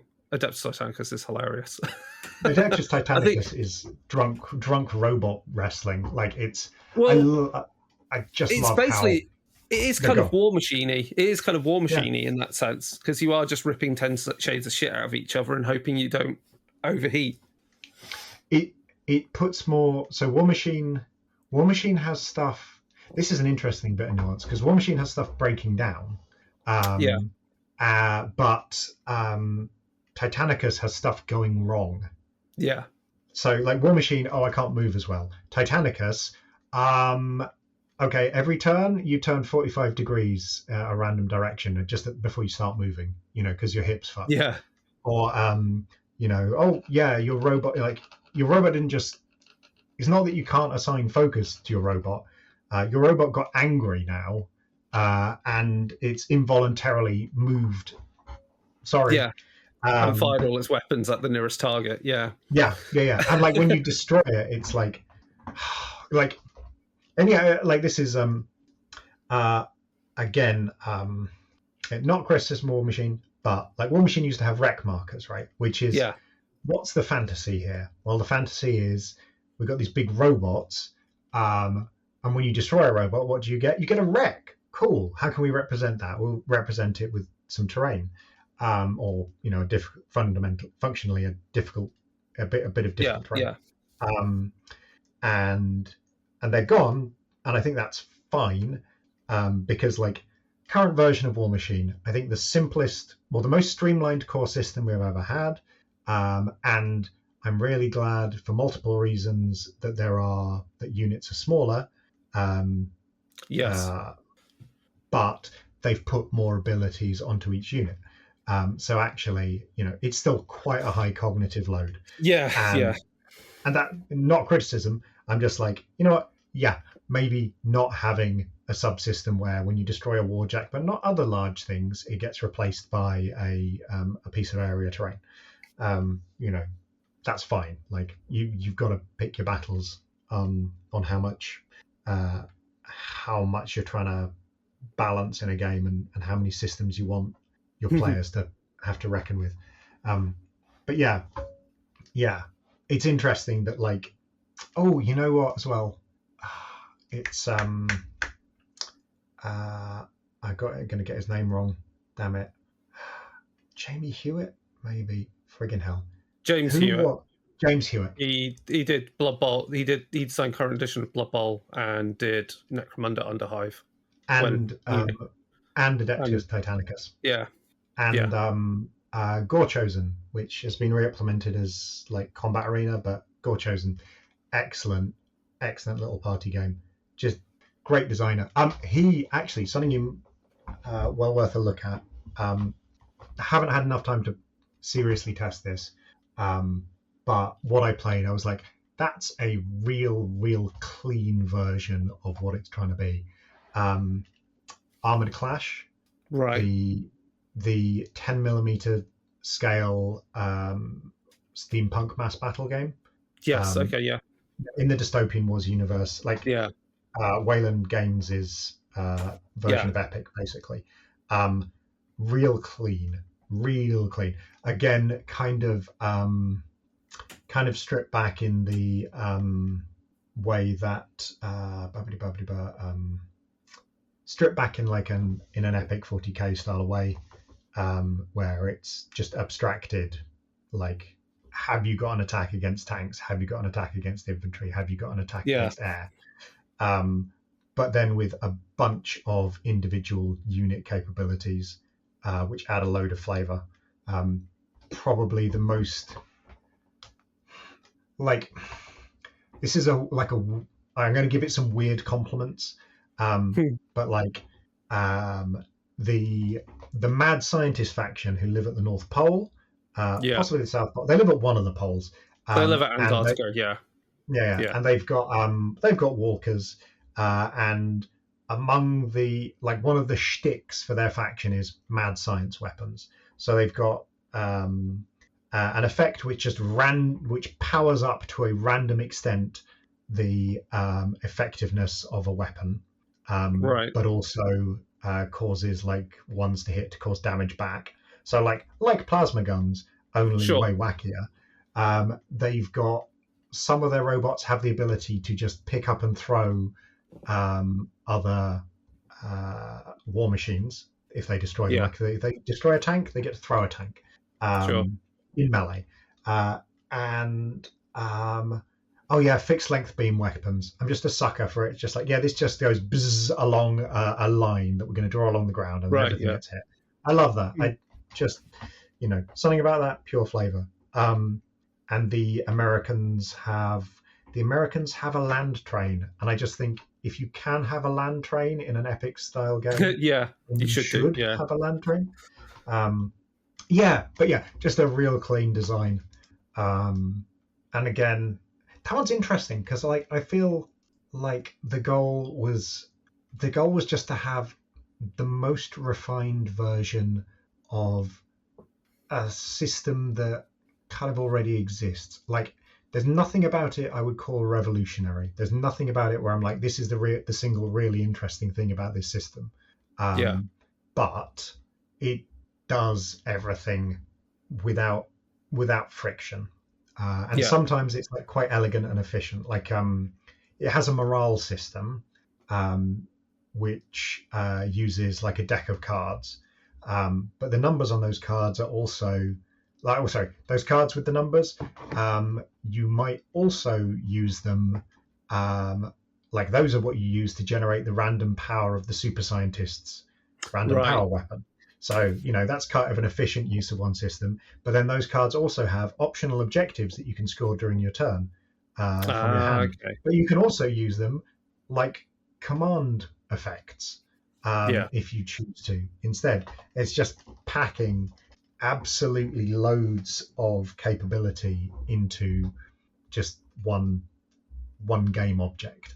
But then that makes it a valuable object to use in the game, and that's the point, because you go, right, am I going to use it for this, or am I going to hold it back for this? Yes, exactly. And it's a really good way to further differentiate the armies, because the Crown, the British stand-ins, they have the whole sort of more afraid of your officers than you are of the enemy thing, and so they can play the cards from their hand as for morale tests, whereas everyone else has to do a random flip from the deck. Right. Yeah, that makes sense. And yeah. Oh, and I'm pretty sure that when you run through the deck, you're kind of limited in what you can do. I think you can't use them as you just can't draw them. You can't. You can only ever use the deck as a randomizer, which kind of has the effect that the super scientists firing off their random weapons also fry out their command and control of their army as the game goes on. That is interesting. I mean, the other game I've still yet to play, again, read, not played because I haven't had time, because I've been so into Warmachine and not even put together the models I've got, is Trench Crusade. And Trench Crusade I find interesting because of how the dice system is very reminiscent of Powered by the Apocalypse, because it's a 2d10 system. And then I think, am I right in thinking wounding in that game is you accumulate blood points on you, and then you can, taking a wound, you can remove those points, but then I can't quite remember, but it's definitely different and interesting compared to just it's interesting. You've lost a wound. Yeah. So, everything's on it's like a 2d6 roll, and generally speaking, it's been a while. I was playing in not a campaign, but I played quite a few games, but it was at the turn of the year. I'm going to get this wrong. I'm pretty sure 2d6 roll. Yeah, 2d6 roll. Let's say 7s are successes. There's a success number for rolling to hit, but then rolling to wound is against. There's a chart, and it's basically on a 1. No, it might be even on if you somehow get a 0, which is possible, or 1, which is possible, but things need to be modified, you don't do any damage. Otherwise, up to 6, you do you put a blood point on the opponent. 7 to 9, maybe you stun them, and then you have to get over 9 to kill them. And then armor. The blood points then, I was going to say blood points then impact next time that model is wounded. The blood points. So when the model has a blood point on them, their opponent can spend that either to give that model a penalty when it makes an attack, or to make it easier when you attempt to wound it. If yours 3 blood points on something that's knocked down, or 6 on something that's standing up, maybe it's 5. Anyway, you can spend a whole bunch at once to get a different superior bonus for attempting to kill it. But because it's using 2d6, a bell curve, the modifiers from armor are really significant. I think I have got this right. You need a 9+ in order to kill something outright. But you can have an armor. You can have up to 3 points of armor. Only the biggest, heaviest things have 3 points of armor. But it's going to shift that bell curve. drastically. Over. And then the way the dice system works is you have plus dice and minus dice. What this means is you're always taking 2 dice as your final result, but you might be rolling 5 dice and taking the best 2, or 5 dice and taking the worst 2. And so, stuff that's hard it's quite a nice middle ground where, the 40k 3rd edition thing where, one penetrating hit can blow up a tank. And that felt good because, okay, cool, we've modeled the fact that this is well armored, but if something goes through, if something's got the power to penetrate, then it's going to hit a system and it's going to catastrophically explode. Cool. That feels good, but it feels bad because actually the odds of that occurring they're not crazy, and you lose a huge amount of your force very quickly. Trench Crusade, because it's playing with bell curves, it means that whether or not a unit is fine is pretty binary. It's either alive or it's dead. But that extraordinary event of something really actually getting killed is because, something really heavy getting killed is because you've brought the right weapons to bear, or you've carefully constructed a whole bunch of a bunch of blood tokens on it and spent them all at once. So that it keeps that feeling of like, yes, we got through, without putting in the feel bads. Some things do have functionally, like some things have a wound, basically. That's as much as they ever get. The thing that really, really impresses me about it is so basic. It's the system for running. So in Trench Crusade, all actions are either like fine. You have to make a test. Yeah, they're a risky action. You have to take a test. If you fail the test, activation ends. So a basic move you can always take. That's a normal action. A dash, which is an additional move. I forget if it's shorter, but I don't think it is. Anyway, a dash is a risky action. Yeah. So what this means, but this has a whole bunch of effects. Like, one is that actually movement distances are pretty decent for most models. So it's really hard to get completely locked out of a scenario by being at the wrong end of the battlefield. Actually, a unit has got quite a bit of movement potential. It's not always going to get it, but it's got the potential, so you don't feel locked out if you're in the wrong place. It also means that when you've got a big force, your advance gets broken up because some things pass, some things fail, some things get to move twice, some don't. So you can never be quite certain of how and when your force is going to arrive at the place you want them to be. And it interacts really, really interestingly with charging, or in fact with shooting as well, because you can take a dash. Well, first of all, like, you can attempt to move out of cover, fire, and move back into cover. But of course, you might fail your dash and just be standing out in the open. You can also attempt to dash before you make a charge. Charging, you can't repeat the same action twice. And if you want to attempt to charge someone, that uses up your movement for the turn. So you can't move and then charge. But if you want to, you can attempt to dash and then charge. Well, this gives you the choice between maybe you fail your activation on the dash. Maybe you fail a charge. Like, they're both. You've kind of got a choice. Actions. Yeah.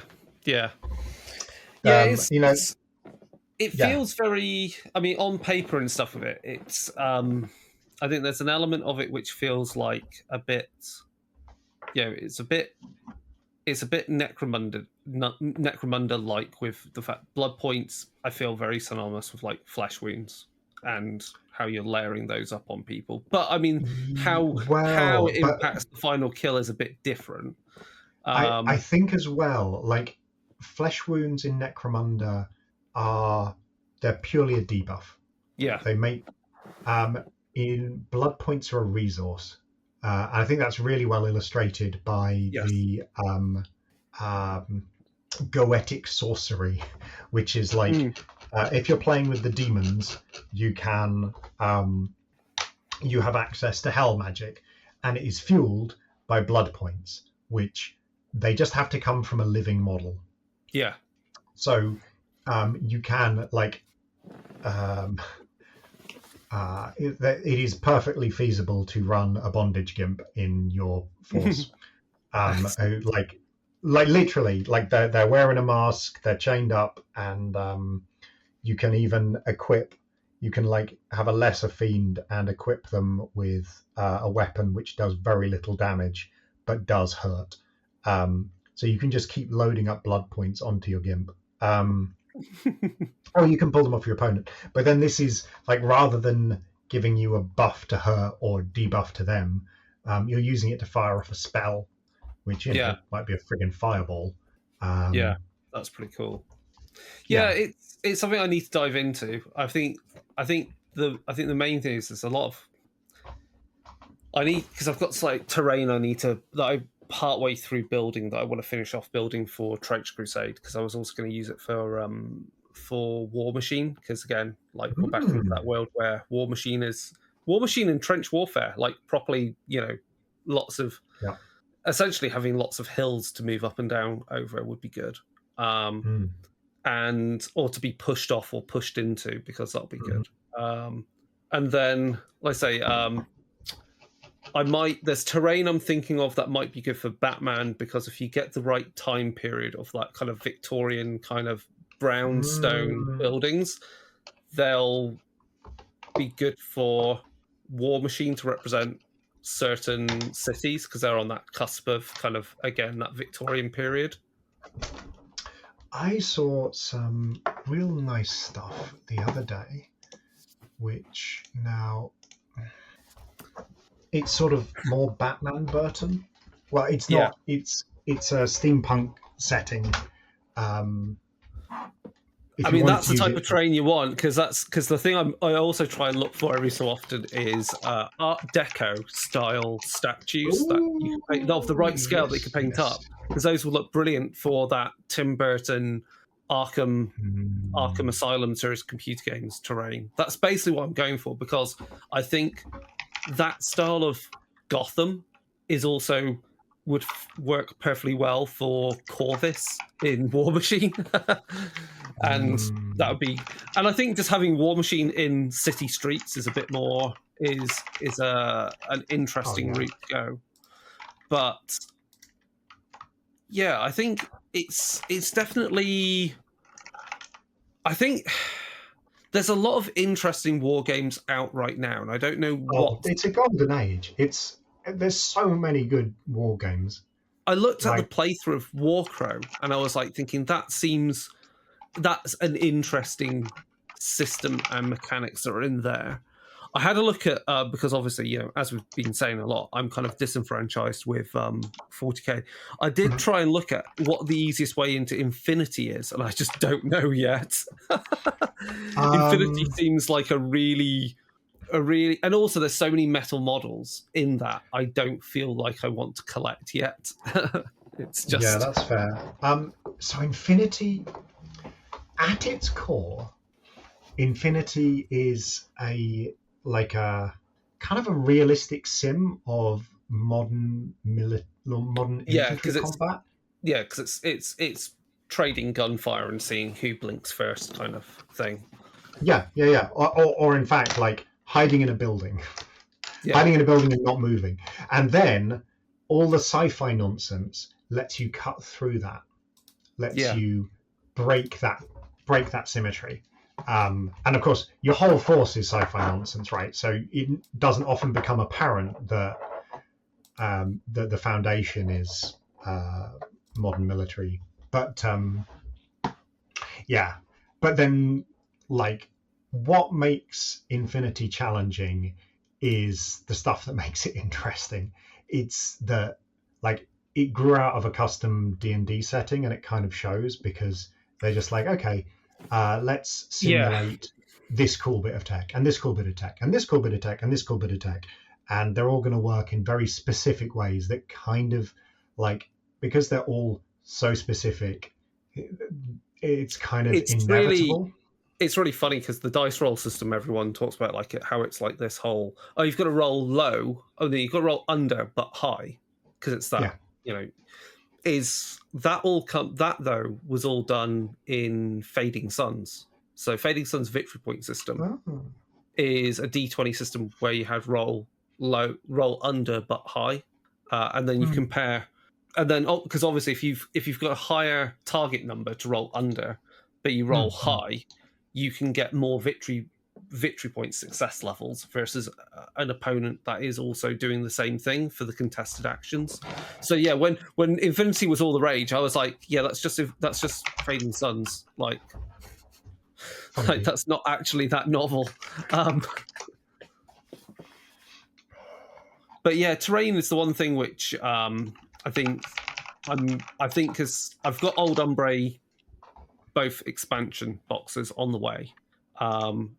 Terrain is I think that's me kind of almost done for, like, I would like to think for the next six months on buying large amounts of miniatures. Other than Necromunda, because we've got the new Enforcers book coming soon. Cool.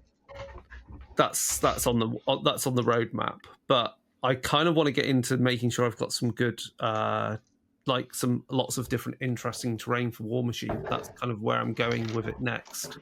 I am going to fire up my work laptop because to try and find a website you can't find. I got sent some info about an upcoming Kickstarter, and I thought the game looked neat. Certainly, the minis look really good. But if I can find this terrain, because there's so much, like, and it's interesting, like with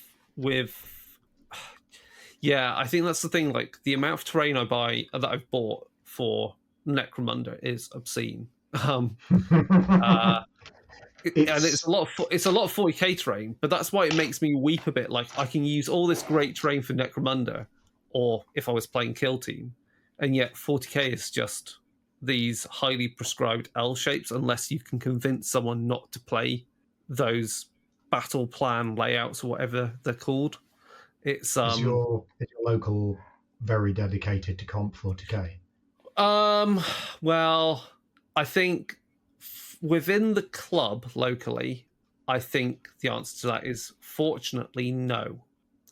But within the local club, people play a lot of different games. So there are Blood Bowl going on, there's Warmachine going on, there's Necromunda, especially when I start a new campaign. There's Old World, there's the whole gamut of various things and historicals being played and so forth. So, and like Gaslands and etc. So, and we had, nice. I think last time I was there, I think it was Star Wars Shatterpoint, which it's pricey because Star Wars is really pricey. Has very nice terrain for what it is. Mm-hmm. But it's like when you go down to, say, Outpost, which is a big local store for Sheffield, then you do see the highly prescribed, we're going to play this layout because we're playing you're playing a pickup game against so-and-so. And so you just go, we're going to play that and not and it's just, it's just so weird when I find it incredibly weird when there's that, yet also at the same time GW has pumped out and re-released recently so much nice terrain. You're like, I honestly, it's baffling. So, like, some of the maybe not still, but definitely for a while, like the biggest, like, miniature game tournament in the world was the Blood Bowl World Cup. Yeah. And I think a big factor in why it was really feasible for that to have 1,000 players was that everyone could bring their board. Everyone could bring all the terrain they need. And, when you're getting up to GTs of 500 players, or more, which is where some of the 40k tournaments are getting, how do you give those a fair terrain layout that's even feasible to make, and keep the cost appropriate, and and again, I don't think for 40k was not designed for tournaments from the ground up. No. If you were going to make a tournament game, you would not make it have that many models and make game turns last that long. Which isn't to say that you can't, that means it's impossible for it to be a good or satisfying tournament game.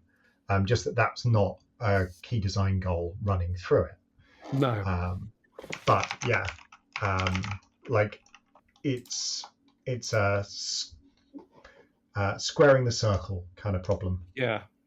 I've figured out who I was thinking of. It is Scout Cipher Studio. Scout Cipher, yeah. Got it. Okay. Yeah. Okay, it's a My Mini Factory kind of job. Yep. Well, yeah, you need to get it printed. Diesel punk mechs scaled for 15 and 28, but also they've just got some real nice diesel punk buildings. Okay, it's on their Patreon. It's on My Mini Factory as well. If you see the diesel punk city terrain kit, got me acting up. It's pretty nice. Oh, sorry, I was looking at the print, not the store. So I think you can. Oh, okay. That's kind of cool. Okay, I might have to ask one nicely to do some printing for me then. It's got kind of. Oh yeah, that is quite nice and chunky. Yeah, it's got kind of. Is it City of Lost Children? The French sci-fi stuff? Yeah, that kind of a vibe. The oil pump jack and refinery. Oh, that is really nice. That is definitely something worth trying to get someone to print off for me, actually. The whole thing of I don't have space for a 3D printer. I think that's one of the things is I wish there was an easy way to buy these STLs, and then if there was finding established places that will just print for you if you give them the files. That's the one thing I find I've not narrowed down, other than getting friends to do it. And their buildings are kind of okay. Are they? This is going to make real good radio. I know. We're looking at basically some hab blocks for. Are they meant to be 28mm as well? So they're designed to be. Oh dang! So those ones are. No, I think those are 15mm. Because they're designed for the max. Designed for you. The max. you can scale them up. They say that the game is playable at both 15 and 28, so they're working on a video on a game. I mean, it's a 3D file and doubling the size. Of scale for 15. Honestly, you can print. Do you know? Oh god. Lazy Forger. No. Okay. If you've ever seen the most amazing 6mm scale sci-fi, it's probably from Lazy Forger. Right. But their stuff scale they're you can print this at 15, but people have done it at 28 and it's still fine because cool. They're just so crisp. So I'm going to wrap up because we've rambled and then it's lasted forever. So anyway, introductions actually at this point. God, we did cold start. So I'm Chris. This is Dark Days Radio doing Realm of Fire, where we talk hot takes on Warmachine. No, not just on Warmachine, on wargaming in general. I'm joined by Tim from Wargamer. So Wargamer. Hello. I want to say it's not Wargaming Magazine's website, but it's a wargaming. It's a news magazine, and reviews magazine website in this day and age. On the digital internet, yeah. On the digital internet. And I was going to wrap up with of all the things that you've seen and things coming up, what do you think is what's the cool release coming up then? Because I think we've established that Warmachine's got a good future at this point. So the next thing is, what else is there out there that's kind of cool coming up? How far ahead do you want to look? Give us 6 months. Within the next 6 months. Yeah, because that covers Christmas. How? Helen Betsy. This is kind of depressing because I'm like, no, seriously. No, there's nothing. No, it's a difficult time though. Maybe I think that's why. Yeah, because I'm a big Heresy fan. We've got a new edition of Heresy. Yeah. I'm a big Warmachine fan, but Warmachine's doing well. I am curious to see what they do with GW does with Warcry, because it has been radio silence until they said, "Oh, and we're going to do rules for Warcry for the Chaos Dwarves." And you're like, okay, so the game isn't dead yet. Not that it really matters because the rules have been free and etc. for ages, but I'm hoping we get something for that. Otherwise, what other game is there that the one thing I still will yet to see more recent news for is whatever they're doing with the reboot of Confrontation, because that's done by Monolith. God, damn. Because Monolith owns Monolith. Wait a minute. Monolith. So they announced they're rebooting it under the name, though, of Ragnarok. Yeah. So they're using the mass battle game name, but it's going to be the new interpretation of Confrontation. So that's the thing that's kind of exciting, because the Confrontation designs, to this day, still shit on a lot of stuff. you look at a Confrontation metal model from 2003, in particular, I'll say the Sinwall Elves, and you compare those to the Illuminath Elves of I will say this, lovely models, but they were not sculpted with casting in mind necessarily. They had some of them had the same problem the early Infinity stuff and all of the Dark Age. They had some of the weakest fucking ankles in the world. Yes, ankles just crying out to be broken. Yeah. Which is, and I keep saying Confrontation has was again, if you compare I've said this numerous times, the hybrid board game, minis kind of board game they did, Dungeon Crawler, for the time was so over designed. Again, even some of the Kickstarters you get today for miniatures, board gaming, dungeon crawling stuff pales by comparison. So yeah, that's my thing for the next 6 months. If that lands, I'm into it pretty hard. So that would be cool. At the moment, I'm just Googling in case we've done any news stories on Monolith, and I think they're in the clear. But yeah, right. Just because they've done big Kickstarters, and so it's been a real choppy time in the industry for any company that has relied on big Kickstarters. Oh, so, yeah.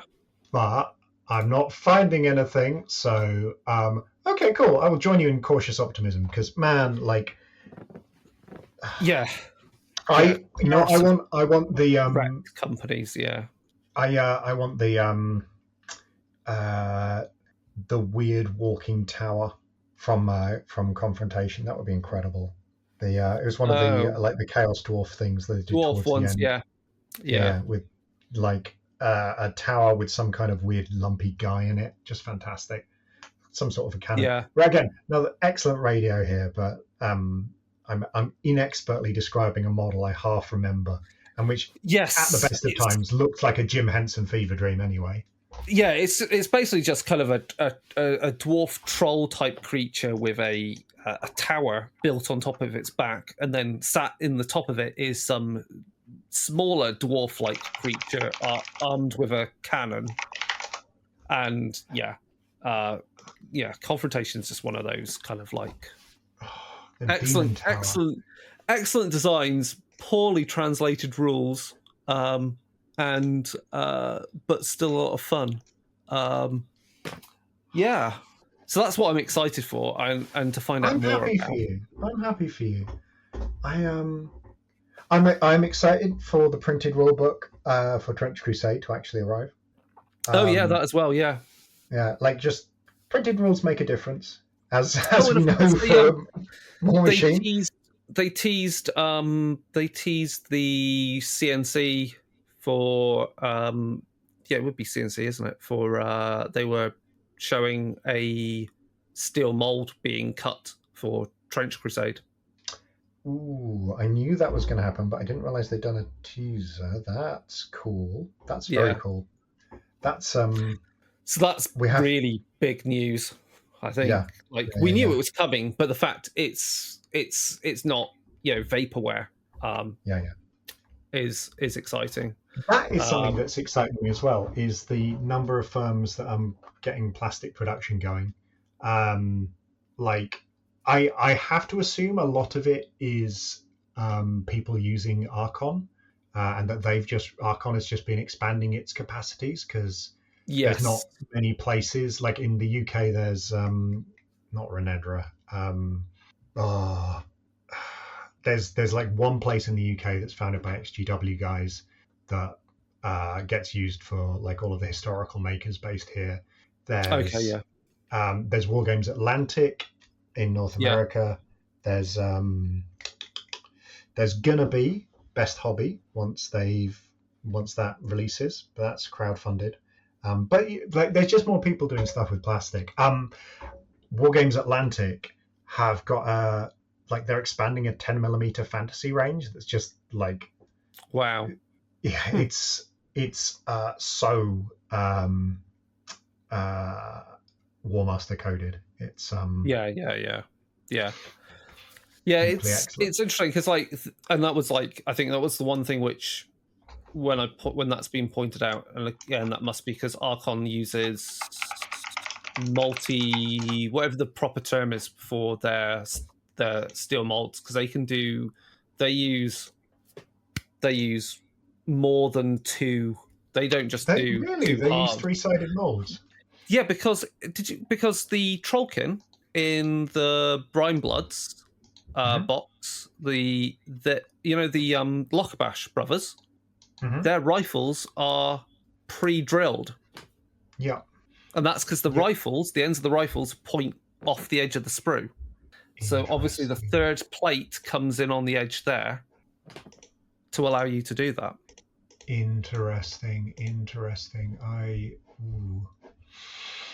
That's cool. I did not know that. Man, up to 3. Yeah, that's funky. Oh, that's another one. Doesn't quite make the 6-month window, but Gundam Assemble. That's of course. Yeah, right. Yeah. Yeah. I will. I will likely get into it. Obviously, I have to caveat a whole load of shit here right now, because obviously anyone that knows stuff I've worked on will know that I've worked on Eldritch Automata, and know that part of the Eldritch Automata Kickstarter and this is over a year ago, one of the stretch goals was Chris writes a war game for it. We haven't yet started that work. I can happily say that work has not yet begun because the focus is on getting the RPG out to everyone first. So obviously I'm interested in the Gundam Assemble purely because it's big mechs. But I don't feel it encroaches on what I will be doing design wise for my own mecha war game, which will be the Eldritch Automata one, because Gundam Assemble looks like it's a hex grid based kind of combat arena, which is more akin to, say, Bladeborn, etc., Underworlds, etc., which is fine. But also, there's a lot of Gundam, like, everyone's into Gundam. Like, just the other day, all the influencers went down to London for that pop-up shop Gundam thing. Gundam is so big. I have watched almost every series. Huge. I am currently watching to finish off. I still need to finish watching Victory Gundam. It fits into it's an old series and it's painful to watch, much like Double Zeta was. Double Zeta is like Whiplash. I've pretty much watched all Gundams, so I know my difference between nanolaminate armor, Ahab reactors, Minsky particles, you name it, I've gone through it. The age system, the difference between Zaft and Xeon. Shit, I know my Gundam quite well at this point. So this year started just on watching the original. I really, really enjoy the tonal whiplash between like this is a fun cartoon and this is the horrors of war, and hey child, let's go and perform a military operation with proper operational security. Like your viewing. So if you only just started Gundam, you started there.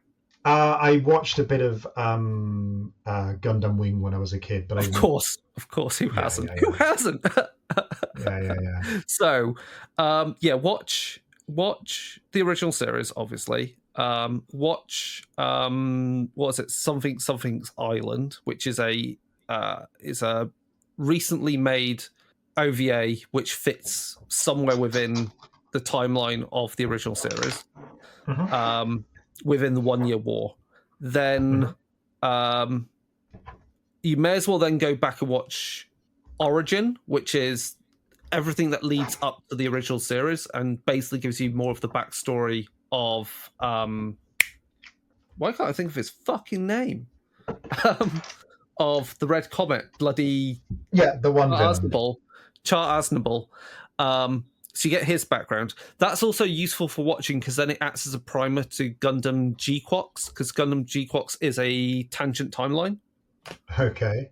So G-Quox is what happens if Amuro didn't take the Gundam and Char Aznable got to it first. Wow, awesome. Yeah, so it's an alternate timeline like that. Gundam Wing, I've rewatched within the last year or so, and it's just like, God, it's so freaking edgy, these kids. Age is quite good. Gundam Age is quite good because Gundam Age is obviously it's classic Gundam. It's about kids, war is bad, but also it's about generational horror and generational trauma because the story takes place over 3 time periods, and you're following the character, that character's son, and then that character's son again. So you've got 3 generations who are trying to deal with this ongoing conflict in different ways. That's pretty sweet. So it's pretty good, and I think that fits. I think that said something. If by the time you've watched all of original Gundam, then the next thing you should watch is not Zeta Gundam, even though it's okay to watch. That one's a good one. You want to watch Stardust Memory. So Stardust Memory is a more recent OVA. It's 12 episodes long. Its character designs are by the guy behind Cowboy Bebop. The mecha designs are by the guy who did various things, including Escaflowne. And there is not a new type in sight. It is just pure. It's Top Gun in space, and that's why it's good. It works really well. I bloody love it. and then the only way I can describe the other series is if you watch Gundam 00 is what if they did Gundam Wing but better. Okay. Like miles better. Iron-Blooded Orphans is fantastic, and it's basically sub-Saharan Africa conflicts in space, and it's definitely about the thing that underlies it is child soldiers and why that is bad. Okay, cool. Well, I did need that explained to me, so yeah. But it portrays that fully and is quite brutal. And then Gundam Seed and its series Seed Destiny, and the most recent film Gundam Seed Freedom. It's people complain about it because the main character has like this ridiculous character armor, but he's a main character, so why are we complaining? The only you have to approach is if it is the original Gundam series, so you see lots of the same things, similar things turn up in there, with an element of what you get from Gundam Wing and Double Zero, where you then get other Gundams to create eventually a Gundam team, and then mixed in, you've got a lot of kind of traditional Japanese kind of romance story within the scope of an anime.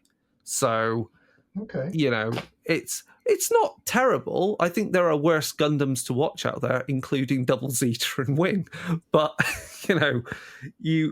I mean, that's the thing. But then that's the joy of it. There's so many different flavors to enjoy that cover the same notes, but also do interesting remixes, and that's great. And then you get to have the toy soldiers, and they can all fight against each other in glorious, super robot battles, because that's what it is. Yeah.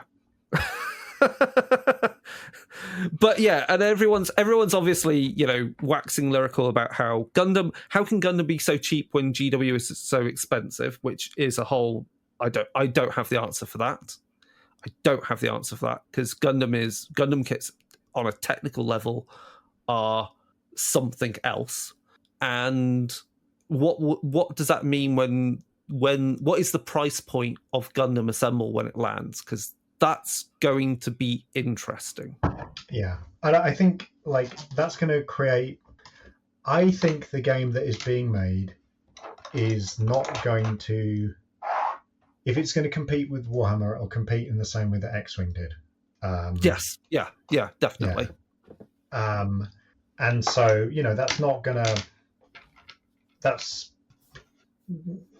not an existential problem for GW, but it is minimally going to slow its roll in its Japanese expansion. Yeah, and it does. I think it will. It may well start making the question of more pronounced of what is the value for money you're getting when you pay for a model kit.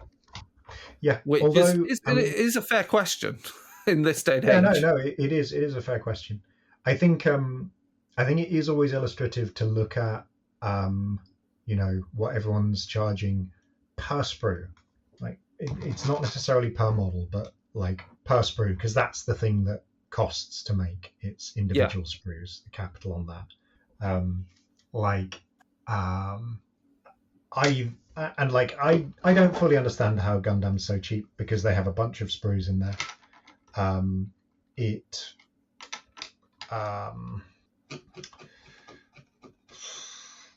they make so many kits. It's not like they make so many kits. A certain amount of a Gundam will be reused per kit if they've got the same core skeleton, but that's not always going to be true.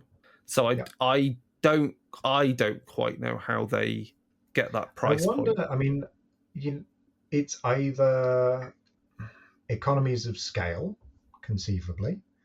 I do not know. I know that Gundam's massive. I don't know how massive.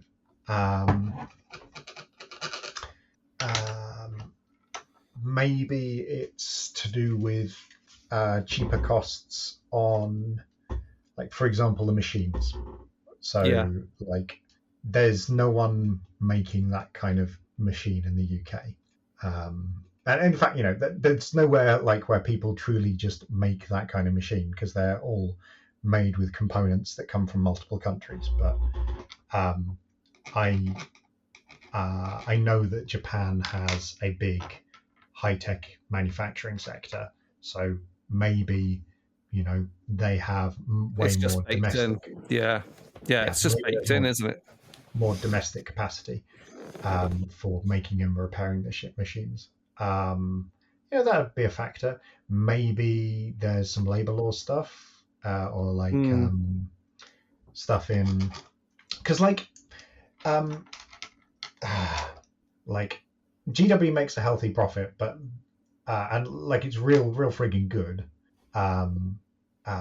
but it's never the whenever people do the like, oh, it costs this much plastic to make one of these things, it's like, yeah, it's never the cost. It's never the cost of the raw material. It's the there's so many steps. If you said that to a software, what's the price? You have to compare it to the price of, well, why does a computer game cost what it is? Like, a computer game is technically ephemeral. Like, it isn't a physical thing you buy. So what are you paying for? You're paying for the labor, plus other things such as licensing, if it's that case. Or like the whole business in, like, at some point you're paying for the HR manager, you're paying for the whole business infrastructure, and yes, you are paying dividends to shareholders and employee profit share schemes. So like, but yeah, I mean, GW has set its margin at, they wrote this in the most recent financial report, I should know this, it's like, off the top of my head, I want to say like 30% or something, which is like, I don't know of another company that makes a 30% profit margin. Well, yeah, but that's the margin they want on like what's the overall profit margin? Well, because you can't. There's no overall profit margin on a company, but there's a return on investment. Yeah. But yeah, it's a real profitable company. But yeah, there's going to be some, like I say, there's going to be some interesting.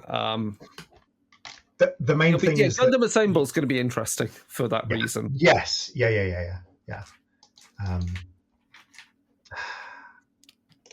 And that is when you start being able to go. You are able to go. You can't just go, oh, they're different types of products. You do actually start going like, well, no, they exist in the same sort of space. And the question is, the question then starts becoming which has the bigger brand, which brand is more well known, and that's going to be different from region to region. I mean, it may well change once the live action Gundam film is out, because that's in the works. Ooh. I think Sydney Sweeney's meant to be attached to it. Funky. Yeah, I know, right? I can't wait for big robot melodrama. Yeah. That will be real friggin' nice. People going to the film going, why are there like young adults crying so much about death and destruction? It's like, that's Gundam. It's not about the robots. Never was. It's never about robots. It's about space Jesuses learning to feel each other's feelings. Don't even. Oh man. So a couple of years ago, I finally watched Evangelion, like the original Evangelion. Yeah. And I got to the end of it. I was like, well, I assumed that someone had a mental breakdown or they ran out of money. They did. Apparently. Yeah. And then I was like, oh, cool. So there's what end of Evangelion. So this makes the ending more comprehensible, does it? No. And I was like, okay, it makes it more explicit. Yes, and then there's Evangelion Rebuild, which is also just as wacky, if not more. So, yeah, I've watched the first of Rebuild, but like I haven't watched the second and third movies. If you want something that's kind of like it, but more accessible, There is Razafon. I go through this and I sound like such a weeb. I've watched too much anime. I just thought, sorry, this might be the perfect point to end on as well, actually. I just thought, it's like, don't you find it funny? Wouldn't it be hilarious, right? I find this quite hilarious. If Gundam Assemble does gangbusters, right? If it does really well and penetrates and shows there's a market, and they then make other Gundam war games like it because there's a demand for it. Like, they make, people want terrain and mass battle if they can do that. Don't you find it funny how then you could have vying for people's pockets? You've got, on the one end, you've got 40k, grimdark, but trying to be also at the same time palatable to people because it's also trying to sell TV series through Amazon. And so it's obviously trying to address some things. You've then got Gundam, which is saying war is definitely bad and characters have mental breakdowns in that, but also there's cool robots. And that's going to be a war game. And then also to kind of almost complete that triad, you've got Trench Crusade that goes, hold my beer, I'm just going to do whatever the hell I want. It's quite amusing, I find, that kind of that selection. I do love, one of the things I love about Trench Crusade is Mike Francina just going, well, I made this setting so I could do all the fucked up shit I wasn't allowed to do at work. And this is what the wargaming world has gone like, yeah, this is what we needed. Well, it's why people latched on to Kingdom Death. Like, I've got the Red Witches box right here, and the art in there goes from completely batshit insane to, Kingdom Death. Cheesecake. A cheesecake, but it knows what it is, and it's unapologetic about it. It has a strong visual identity. Yes. And it's Berserk and all those other classic mangas and anime as well. So yeah, it's interesting, and to finish off, it's like, I think that's where it's interesting how GW and 40k is trying to express what it is right now, because it's having to answer a question of what are Space Marines to the general public, when we quite happily know that they are, genocidal killers when they want to be. And one thing to always remember is Warhammer 40k never speaks with one voice. No, of course not. No, always so many different things, and like the Dawn of Fire series, got to the end of that, and solid. There's some really pretty good books in there, and most of them are fine. And the last one has in it like a very early action with a protagonist Space Marine character, and like he's crushing a rebellion and stamping out democracy on a planet, and it's like. Yeah, and he's just doing Space Marine stuff. And there's loads of explicit critique of the Imperium in there, and it's always going to be saying a whole bunch of different things simultaneously. Yeah, this has been really fun, man. Yeah, that's Realm of Fire. I think we're done. It's really late here. It's really late with you. Thank you for your time hopping on this. We can definitely always chat about other stuff again when there's more stuff out, and meet up in person and play some Warmachine. That would be real nice. Looking forward to that. What else have I got to say? I've put out some videos recently for Warmachine about the setting and how to use the app and build armies for it. I'm going to be painting some old Umbre, so that is coming up. I'm working on some stuff currently writing that I can't talk about, so I'll say more about that when I can. I have just recorded the first 2 parts of a playthrough of the Old World RPG with Hamilton over at Theatre Macabre. That will be coming up very soon. Ooh, lovely. So I was running that. What else is cool? And once I've finished fucking painting everything for Warmachine. I will be back onto Kingdom Death finally because I've got a backlog which looks obscene for that game. So I've got the Gambler's Chest and that, and I'm just feeling in a nice place to, I think, Christmas time to delve into that finally again after very festive. Very festive. Very festive. It is a festive one. It's always Black Friday. Black Friday is Kingdom Death Day. That's when they do all the big deals for it. Anything interesting? You did a Ask Me Anything recently, didn't you, with for D&D? Oh, yeah, we hosted Todd Kenrick just recently. Yeah. I don't know what the lag is between us recording and this going out, but on... This episode goes out very soon. Way cool. Well, on Thursday the 11th, we've got Joe McCullough in the Wargamer Discord. So Thursday the 11th, 4:30 p.m. British summertime. If you want to make it. Yeah, cool. Joe McCullough of Frostgrave will be interviewing him. Really looking forward to that. And new articles every day on wargamer.com on tabletop, all tabletop. Anything, if it's on a table, by gosh, we're interested. And we'll write such words. Can you tell it's a bit late?